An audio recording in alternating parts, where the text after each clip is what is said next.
शहर कराची में गुज़श्ता 3 रोज के अंदर मुर्गी के गोश्त की कीमत पर 100 से 150 रुपए तक का इजाफा हुआ। मुख्तलिफ इलाकों में गोश्त 750 रुपए फी किलो में फरोख्त किया जा रहा है। मुर्गी के गोश्त में हालिया इजाफे ने आवाम के गुस्से को मजीद बढ़ा दिया है। महंगाई तो बहुत है और 640 रुपए का सिर्फ गोश्त दे रहे हैं ये लोग। हाँ, और बाकी अलग अलग पीस, गोल्डन पीस के अलग हैं, हर चीज़ के रेट अलग है। इतनी महंगाई हो गई है और एक मुर्गी को तकरीबन ये लोग 8 से 9 पीसों में अलग अलग करके बेच रहे हैं। यानी कि रान के अलग रेट है और परों के अलग रेट हैं, बाजू के अलग रेट है, गर्दन के अलग रेट है। तो बहुत ज़्यादा महंगाई हो गई है। तो मैं हुकूमत से अपील करता हूँ कि खुदारा गुर्बत को ख़त्म करे, गरीबों को ख़त्म ना करे।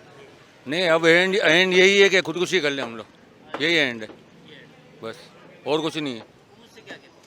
हुकूमत से ये कहता हूँ खुदा के वास्ते ये मुल्क छोड़ के निकल जाए, घरक हो जाए ये लोग। आवाम कहाँ से निकलेगी? आवाम को इतना मार दिया है बिजली के चक्कर में, इनके चक्करों में, लाइटें नहीं है, गैस नहीं है, अब आवाम क्या करेगी? गरीब आदमी को तो ये बोलते हैं गुर्बत नहीं खत्म करना, गरीबों का खत्म करना है। हुकूमत का ये वो है अज़म। हाँ, प्लान है क्या? हमें गरीब नहीं, गुर्बत नहीं खत्म, गरीबों का खत्म कर देना है। ये तो IMF के गुलाम है, ये IMF के गुलाम है। वो जो बोलेंगे ना वही होगा। आवाम गई बाहर में, ये अपना पैसा खा के अब टाटा बाय बाय करके चलते बनेंगे। शहरी को कहना है कि हर चीज महंगी है। चेक एंड बैलेंस का मौसर निजाम न होने की वजह से मुनाफाखोर आजाद हैं, कोई पूछने वाला नहीं। हुकूमत से अपील है कि आवाम का एहसास करें और हमें 2 वक्त की रोटी से महरूम ना करें। Z110 न्यूज़, खबर की असल खबर।